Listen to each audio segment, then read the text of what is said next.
In part one of this brief series, I started explaining the millennial reign, but in order to get there, I had to deal with the second Exodus first.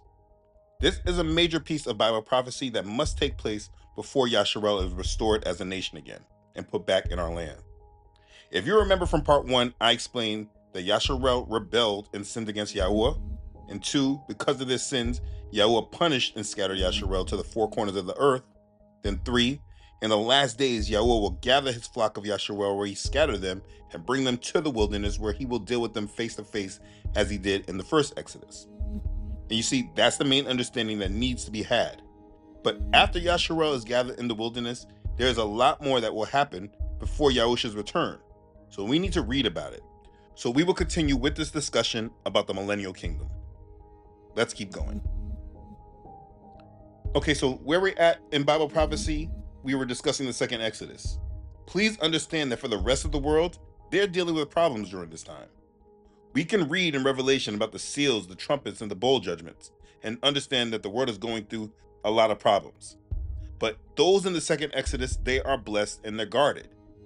If you remember what Yahuwah said in Isaiah 43, when you pass through the waters, I will be with you, and through the rivers they shall not overflow you.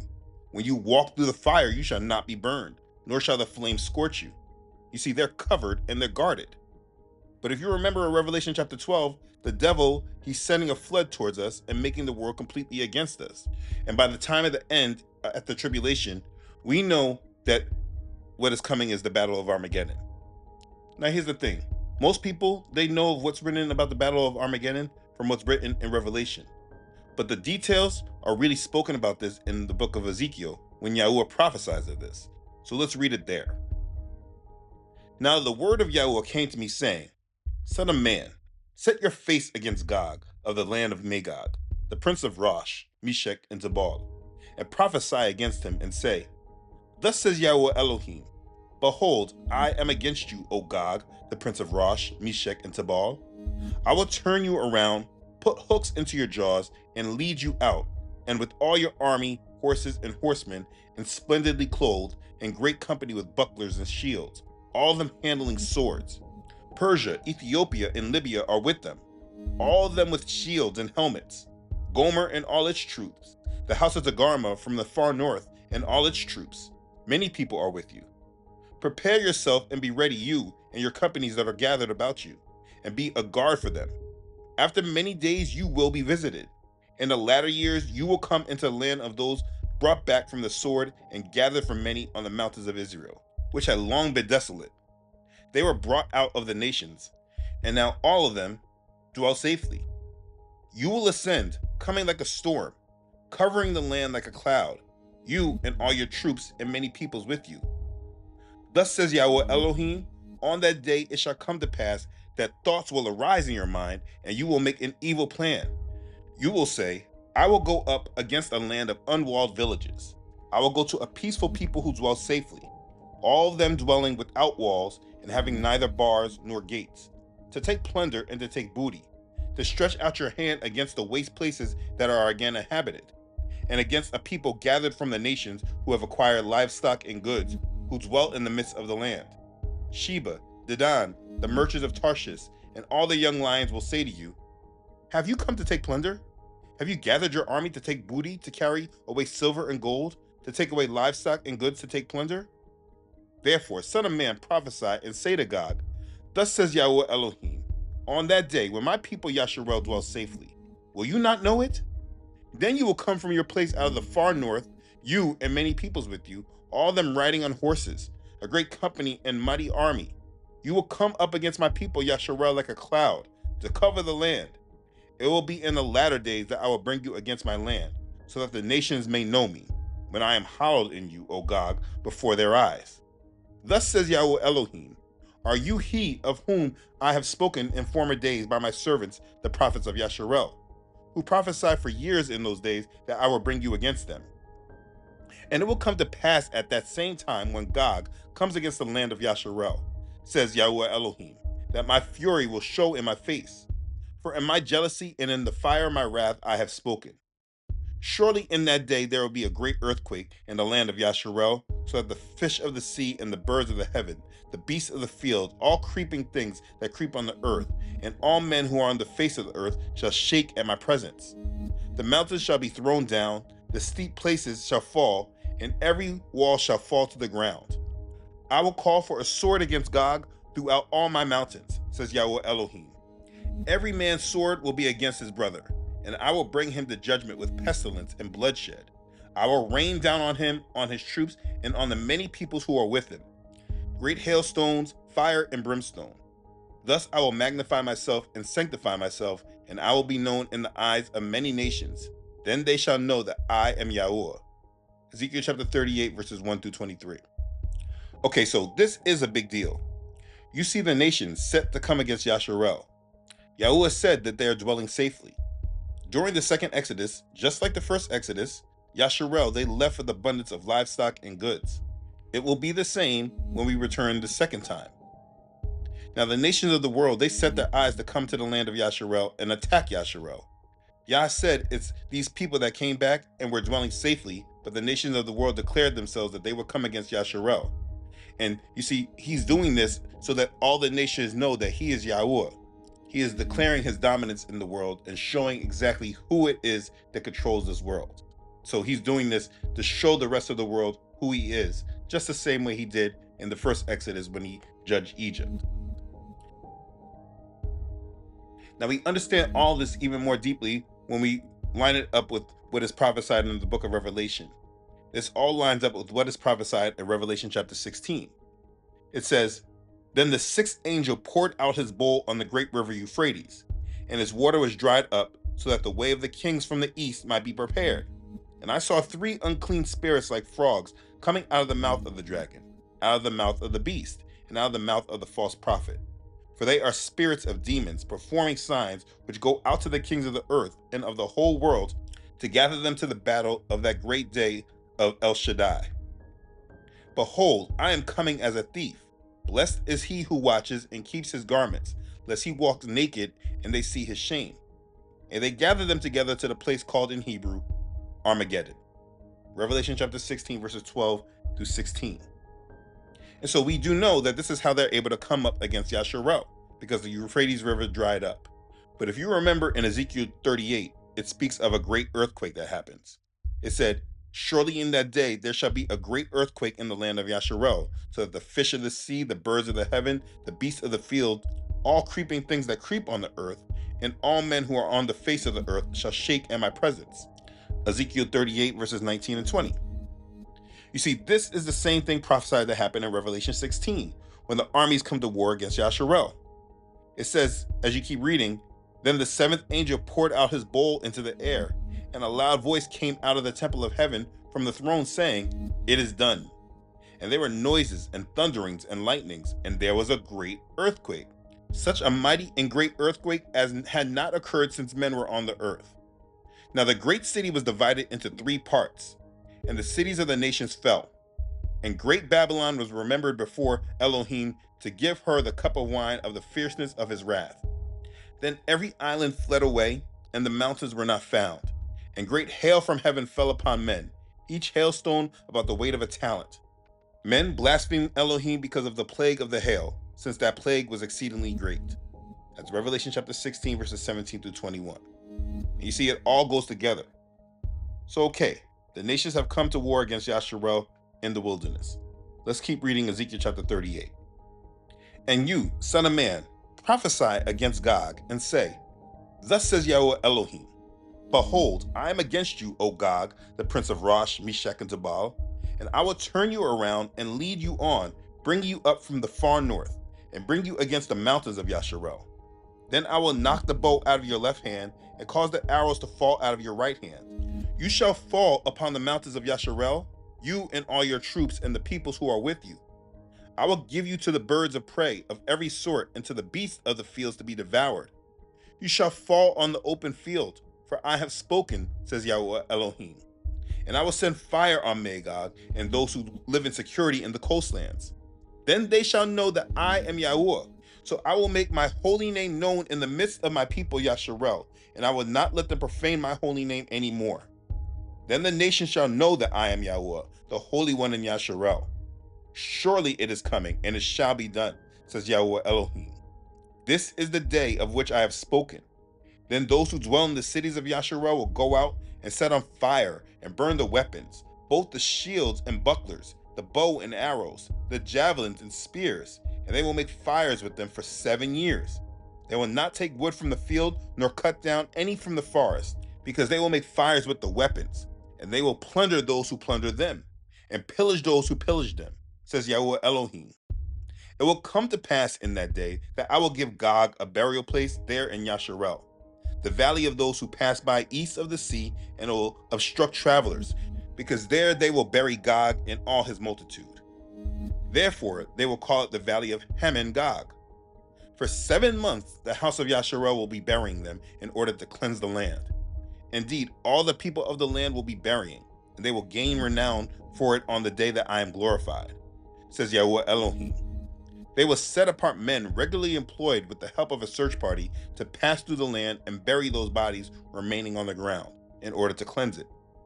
At the end of the 7 months, they will make a search. The search party will pass through the land, and when anyone sees a man's bone, he shall set up a marker by it, till the buriers have buried it in the valley of Hamon Gog. The name of the city will also be Hamona. Thus they shall cleanse the land. And as for you, son of man, thus says Yahweh Elohim, speak to every sort of bird and to every beast of the field. Assemble yourselves and come. Gather together from all sides to my sacrificial meal, which I am sacrificing for you. A great sacrificial meal on the mountains of Yasharel, that you may eat flesh and drink blood. You shall eat the flesh of the mighty, drink the blood of the princes of the earth, of rams and lambs, of goats and bulls, all them fatlings of Bashan. You shall eat fat till you are full, and drink blood till you're drunk, at my sacrificial meal which I am sacrificing for you. You shall be filled at my table with horses and riders, with mighty men, and with all the men of war, says Yahweh Elohim. I will set my glory among the nations. All the nations shall see my judgment which I have executed, and my hand which I laid on them. So the house of Yasharel shall know that I am Yahweh the Elohim that from that day forward. The Gentiles shall know that the house of Yasharel went into captivity for their iniquity, because they were unfaithful to me. Therefore I hid my face from them. I gave them into the hand of their enemies, and they all fell by the sword. According to their uncleanness and according to their transgressions, I have dealt with them and hidden my face from them. Therefore, thus says Yahweh Elohim, now I will bring back the captives of Jacob and have mercy on the whole house of Yasharel, and I will be jealous for my holy name. After they have borne their shame and all their unfaithfulness in which they were unfaithful to me, when they dwelt safely in their own land and no one made them afraid, when I have brought them back from the peoples and gathered them out of their enemies' lands, and I am hallowed in them in the sight of many nations, then they shall know that I am Yahweh their Elohim, who sent them into captivity among the nations, but also brought them back to their land and left none of them captive any longer. And I will not hide my face from them any more, for I shall have poured out my spirit on the house of Yasharel, says Yahweh Elohim. That's Ezekiel chapter 39, verses 1 through 29. My goodness, he proclaims so much here. But one thing's for sure, you know that he is doing this so that the world knows it's Yahuwah who reigns and it's Yahuwah who is doing this. He wants us to really know who it is that we serve, who really controls this world. He is bringing judgment to the nations. And this all goes along with how he prophesied to the birds that they were going to feast on the flesh of these men that came to war against him. You see that in Revelation 19 too. Then I saw an angel standing in the sun, and he cried with a loud voice, saying to all the birds that fly in the midst of heaven, come and gather together for the supper of the great Elohim, that you may eat the flesh of kings, the flesh of captains, the flesh of mighty men, the flesh of horses and those who sit on them, and the flesh of all people, free and slave, both small and great. And I saw the beast, the kings of the earth and their armies, gathered together to make war against him who sat on the horse and against his army. Revelation chapter 19, verses 17 and 19. Yah says that after this, those of us in the land will be using their supplies for years. We'll be making fires using all their weapons that came against us. We'll be burying their bodies. This is all activity that we'll be doing after they are all defeated. We will all be blessed. Many of you that do not have Husbands and wives right now, you're wondering if that's your life forever. No. You have blessings waiting for you in the kingdom if you're faithful. If you remember what's prophesied, Yah already spoke about what he's going to do when we come back to the land. In Jeremiah 23, if you remember what he said, I will gather the remnant of my flock out of all countries where I have driven them and bring them back to their folds, and they shall be fruitful and increase. You're going to be fruitful. You're going to increase in the land. This is a blessing. This is the times of blessing for us. Understand what he's prophesied. Let's study more about this because he's spoken about this to other prophets as well.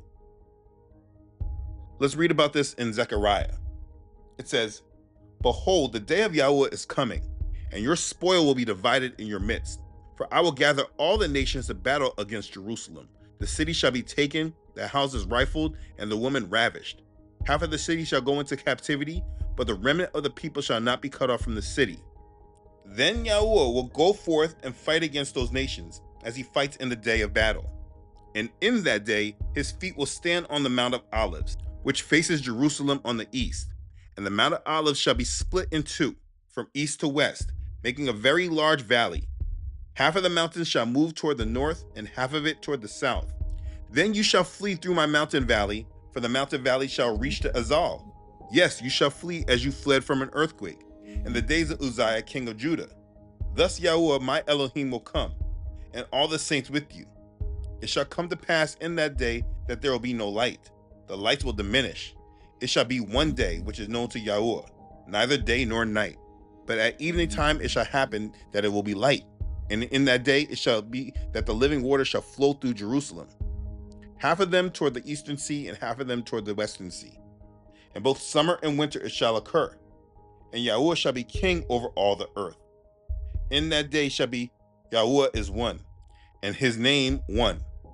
All the land shall be turned into the plain from Jeba to Ramon south of Jerusalem.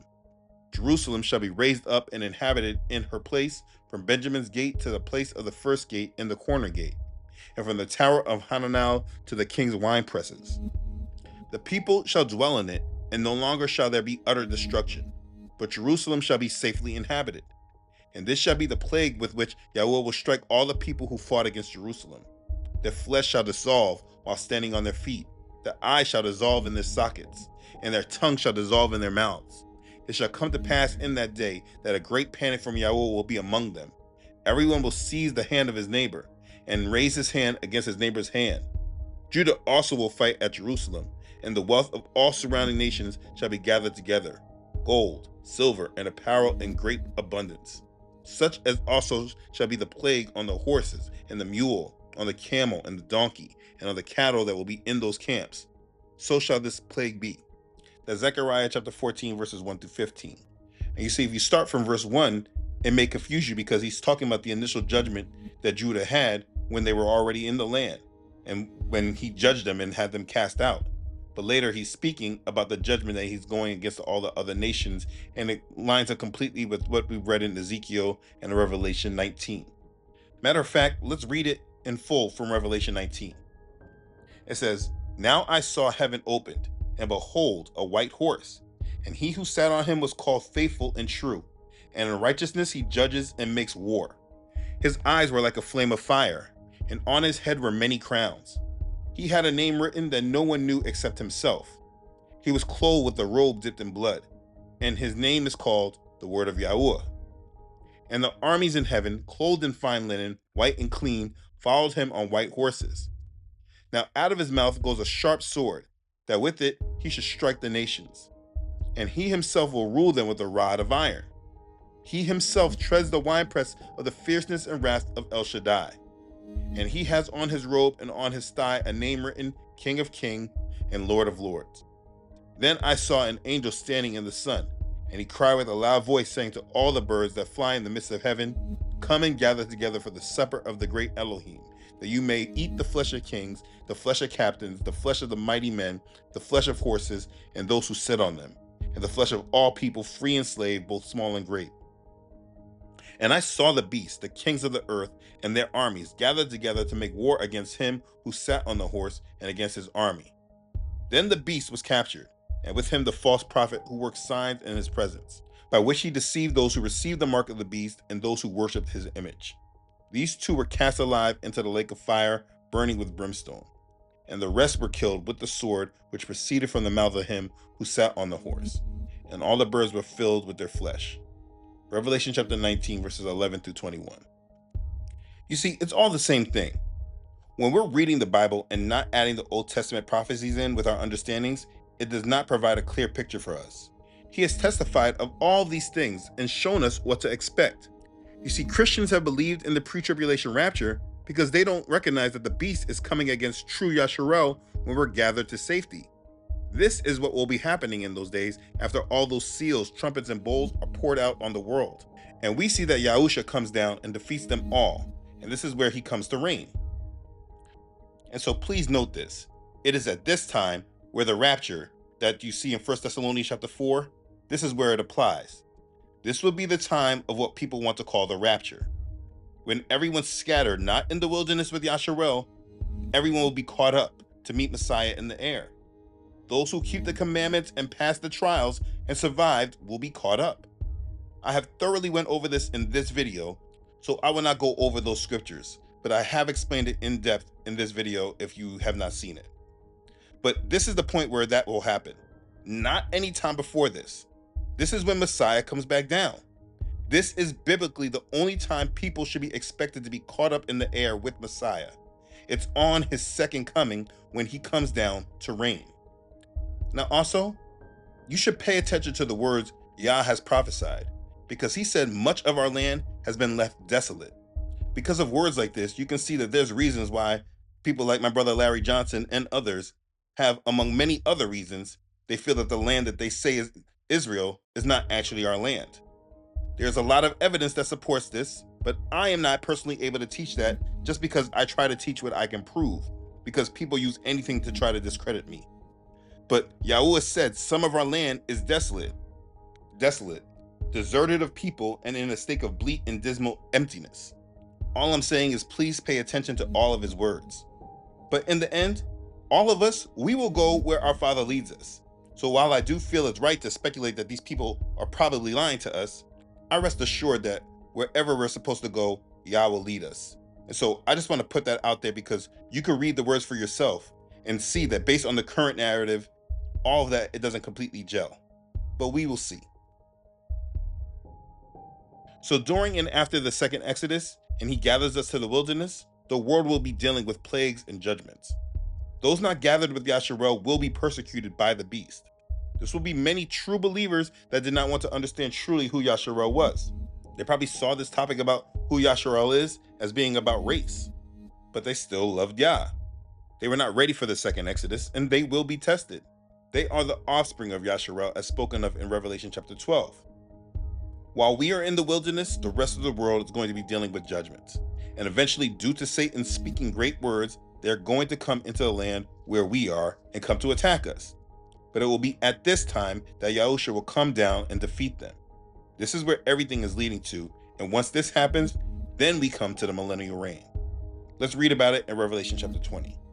It says, "Then I saw an angel coming down from heaven, having the key to the bottomless pit, and a great chain in his hand. He laid hold of the dragon, that serpent of old, who is the devil and Satan, and bound him for 1,000 years.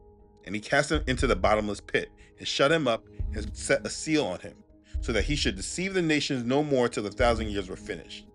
But after these things, he must be released for a little while. And I saw thrones, and they sat on them, and the judgment was committed to them. Then I saw the souls of those who had been beheaded for their witness to Yahusha, and for the word of Elohim, who had not worshipped the beast or his image, and had not received his mark on their foreheads or on their hands. And they lived and reigned with Messiah for 1,000 years. But the rest of the dead did not live again until 1,000 years were finished. This is the first resurrection, and holy is he who has part in the first resurrection.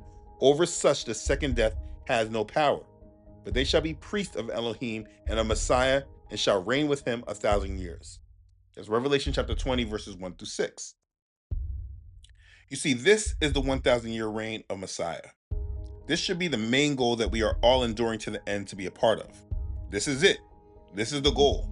Now, it's important that you do not mix this up with the new heaven or the new earth and the new Jerusalem. That prophecy comes after. This right here is the period when our Messiah reigns as king for 1,000 years over the restored nation of Yasharel, and he will rule the world in peace. This is what the whole entire Bible that we're reading is all about. This right here is the promise that we should all be waiting for. That's what we're trying to get to. There are more scriptures that speak about this, like in Daniel chapter 7. It says, "Then the kingdom and dominion, and the greatness of the kingdoms under the whole heaven shall be given to the people, the saints of the Most High. His kingdom is an everlasting kingdom, and all dominions shall serve and obey him." Daniel chapter 7, verse 27. And this is what, again, we're all waiting for. This is the kingdom we should be preparing for. And if I could just use this to bring it back to why I speak against Christianity, please allow me to. I speak against Christianity because Christians are not being prepared for any of this. I mean, go into any Christian assembly and try to have a conversation about any of these things I'm spoken of here and see where it brings you.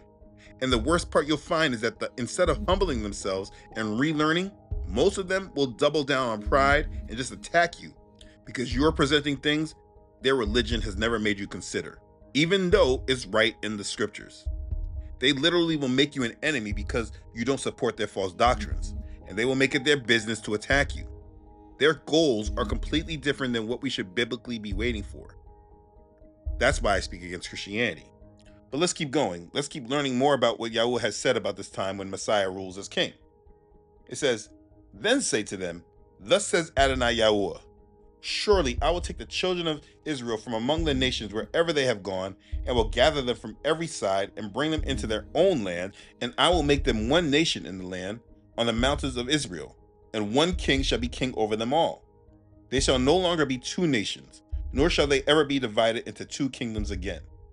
They shall not defile themselves any more with their idols, nor with their detestable things, nor with any of their transgressions, but I will deliver them from all the dwelling places in which they have sinned, and will cleanse them. Then they shall be my people, and I will be their Elohim. David, my servant, shall be king over them, and they shall have all one shepherd. They shall also walk in my judgments and observe my statutes and do them. Then they shall dwell in the land that I have given to Jacob, my servant, where your fathers dwelt, and they shall dwell there, they, their children, and their children's children forever. And my servant David shall be their prince forever. Moreover, I will make a covenant of peace with them, and it shall be an everlasting covenant with them.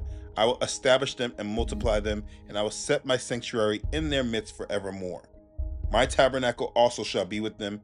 Indeed, I will be their Elohim, and they shall be my people. The nations also will know that I, Yahuwah, sanctify Israel, when my sanctuary is in their midst forevermore." It's Ezekiel chapter 37, verses 21 through 28. And you see, this is what Yahuwah has promised to do.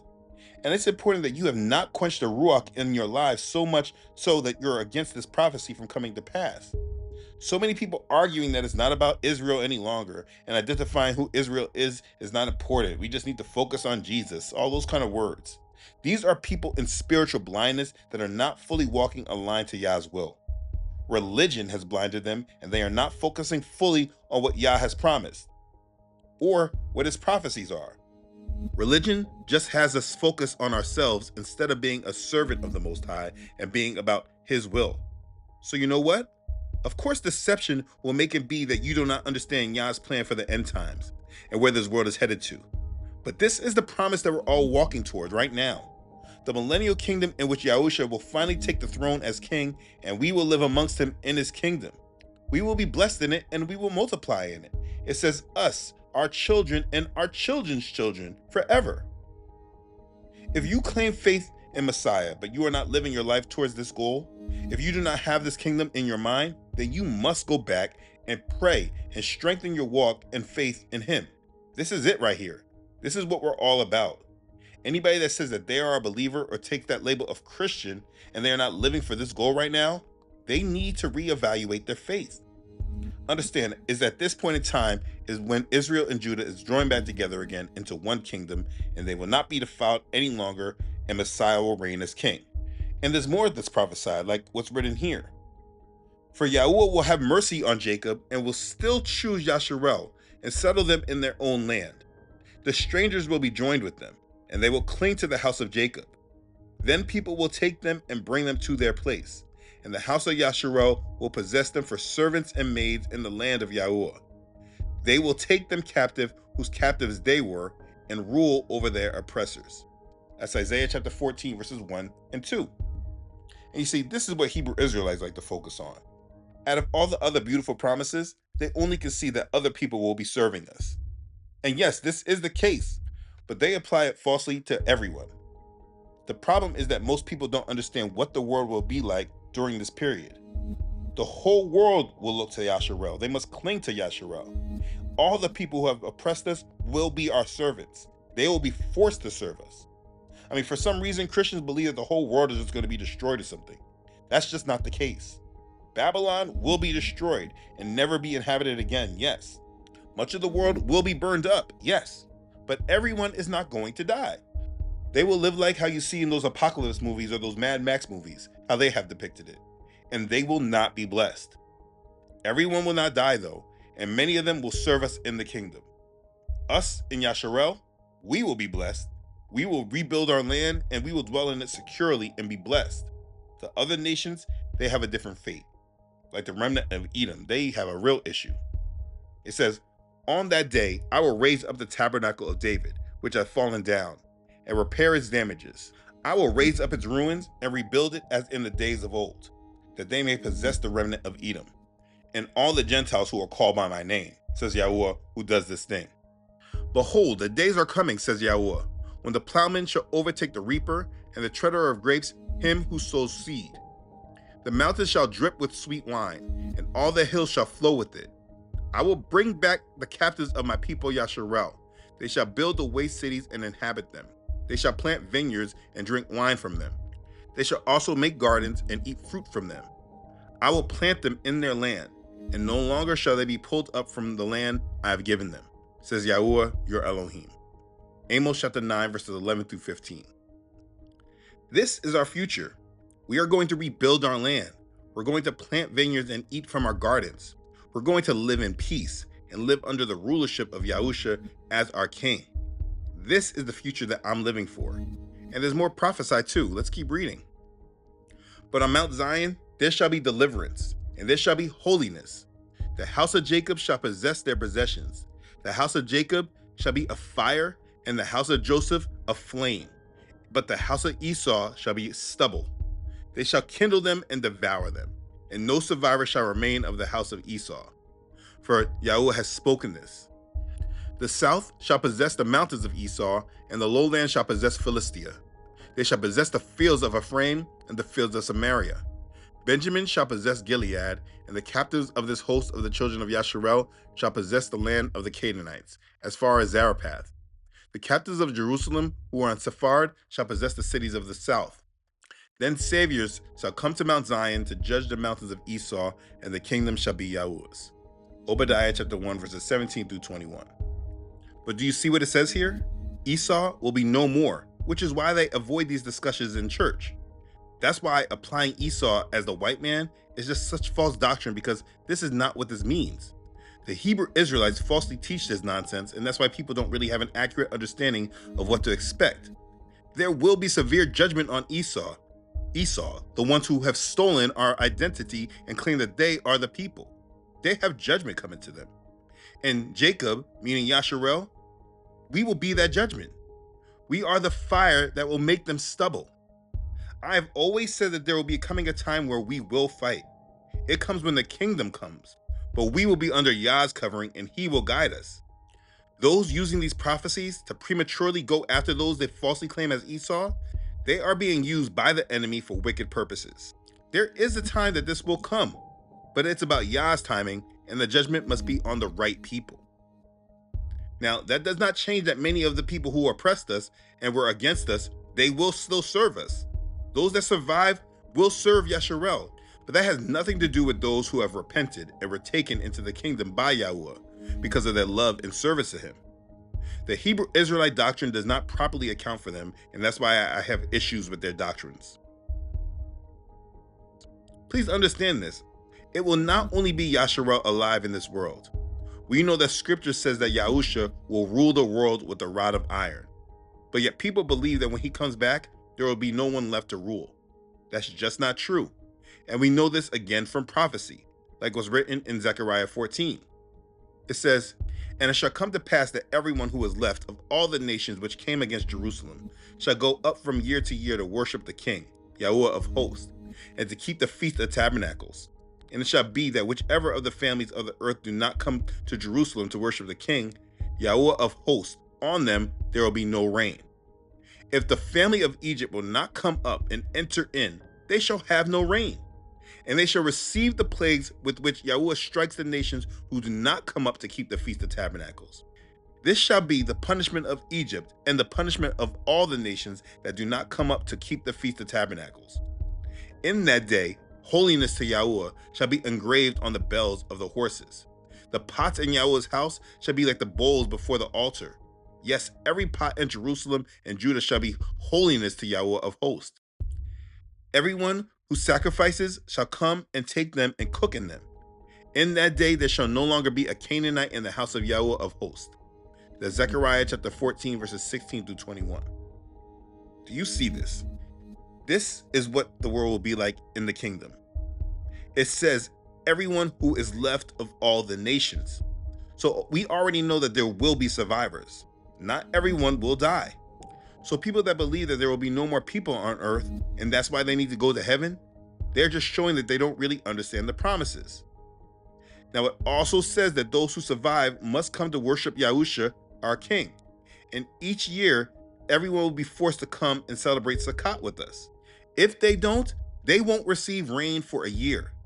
So think about their crops. They will have issues if they don't align themselves to Yah. He's not playing with them. This is their future. This is prophecy for the millennial kingdom. And if you understand this, then you will understand Satan's little season.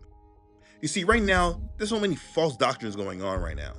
So many people right now are under this deception that all these prophecies have already been fulfilled, and we are right now in Satan's little season. And the reason why people are able to believe this, again, it goes back to the problem of Christianity and what they do with the word. Here's the problem, Rabbi. They're reading Joel, Zephaniah, Zechariah, Habakkuk. They're reading prophets that by and large in the Christian church today, those books don't even exist, right? We pastors, we read Malachi to tell people to pay their tithes. Other than that, we don't have any use for Malachi, right? All these prophecies from the Old Testament, they don't have a clue. And that's why they have false expectation of Bible prophecy. It's because they don't know it. There's a reason for Satan's little season. So let's cover it briefly. Let's go to Revelation chapter 20.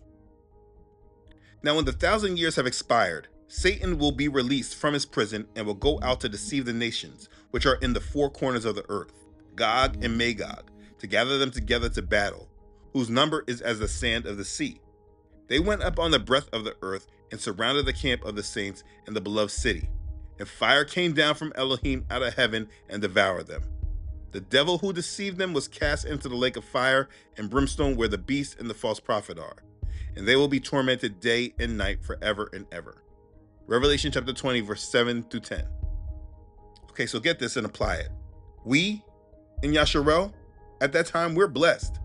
But the other ones in the world, they are not blessed. They're alive, yes, but they're servants, and they're living like they're in the apocalypse, because they are. But during the 1,000-year reign, they're not coming against us, because Satan is locked away and not swaying their minds. The world is under complete control of our King Yahusha. 1,000 years of peace. But here's the thing. The people that survive the tribulation and that are left, again, they're not blessed. And it's not like they're really a part of the everlasting kingdom. They are there for the fulfillment of prophecy that Messiah will rule this world with a rod of iron. But when the 1,000 years are up, those of us in the kingdom, we will remain and be blessed until the new earth and new Jerusalem come down. But that's not these people's future. You see, the purpose of the little season is for Satan to deceive these survivors to come against us one last time in order that they are destroyed. And then they, like everyone else in the world, will go for judgment. Satan's little season is just to get the nations not in the kingdom to rebel one last time so that they can be destroyed. That's why it's the little season. There isn't some battle like in the Battle of Armageddon. This time fire just comes out of heaven and destroys them. It's just that simple. And that's the 1,000-year reign. So people that believe that we're right now in Satan's little season, they are crazy deceived.